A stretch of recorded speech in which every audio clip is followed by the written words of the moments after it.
Mataifa yenye nguvu ya Magharibi yakiongozwa na Ufaransa bila kumsahau Marekani yamekusanyika nchini Ivory Coast kupanga mikakati ya kuivamia Burkina Faso kwa madai kuwa rais wa taifa hilo Ibrahim Traore ametumia dhahabu ya Burkina Faso kwa maslahi yake binafsi.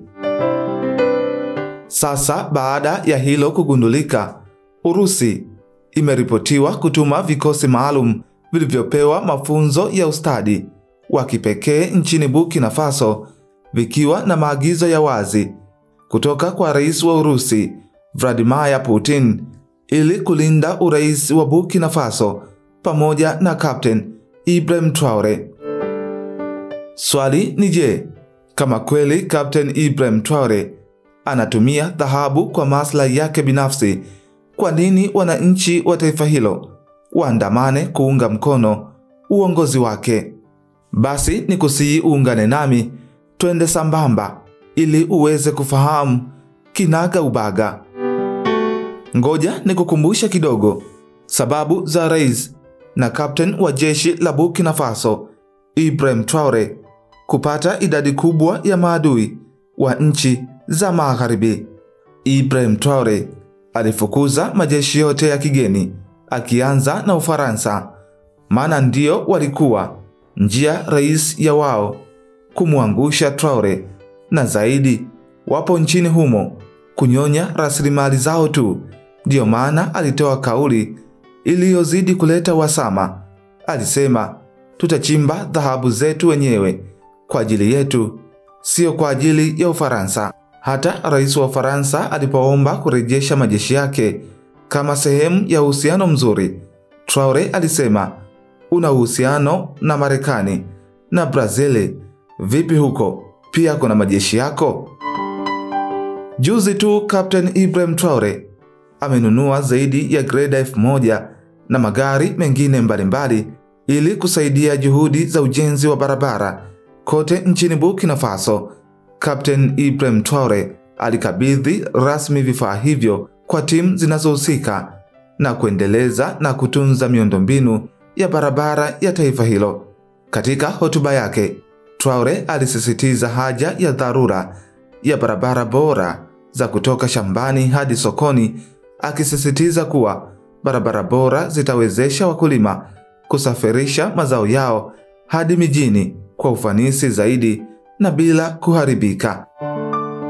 Uwekezaji huu mkubwa katika maendeleo ya taifa unakuja licha ya shutuma za zamani kutoka kwa Jenerali Michael Lanley ambaye alidai kuwa Traore alikuwa akitumia vibaya hazina ya dhahabu ya nchi kwa manufaa yake binafsi. Captain Ibrahim Traore, nje ya maendeleo makubwa aliyoyafanya, anachukiwa zaidi kwa kuzuia rasilimali za nje kutoka na kuagiza bidhaa ambazo hata nchi yake inaweza kuzalisha. Mfano, Burkina Faso sasa hivi hakuna kuagiza mitumba kwa sababu wana kiwanda hicho. Kwa wanasheria na majaji, hakuna kuvaa mavazi yenye asili ya Uingereza kwenye mahakama ama yenye asili ya Ufaransa katika mahakama hizo. Zaidi, majaji huvaa mavazi ya asili yaliyotengenezwa nchini Burkina Faso. Kisa kingine kilichomwongezea maadui Captain Ibrahim Traore ni baada ya kukataa mwaliko wa Donald Trump ikulu ya Marekani, japo hakuweka wazi sababu, ila ilihisiwa ni za kiusalama. Alikataa ofa ya Saudi Arabia kujenga misikiti 200 nchini humo na kutaka pesa hizo ziwekezwe vitu vingine ili kusaidia watu wa Burkina Faso na sio Waislamu pekee. Ukiachana na wanafunzi wa vyuo kulipwa hadi watakapopata kazi, lakini pia Ibrahim Traore alitangaza kuwa nchini Burkina Faso elimu itatolewa bure bila malipo kuanzia chekechea hadi ngazi ya chuo kikuu. Hili lilileta shangwe kubwa nchini Burkina Faso.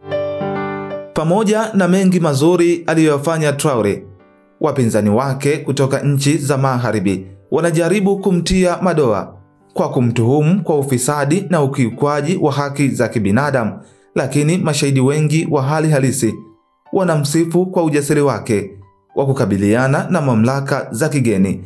Kwa mfano, wakulima wa mkoa wa Sahel wamesema kuwa kwa mara ya kwanza kwa muda wa miaka 30 serikali imewapa bei mwafaka ya mazao bila kuingiliwa na makampuni ya kigeni.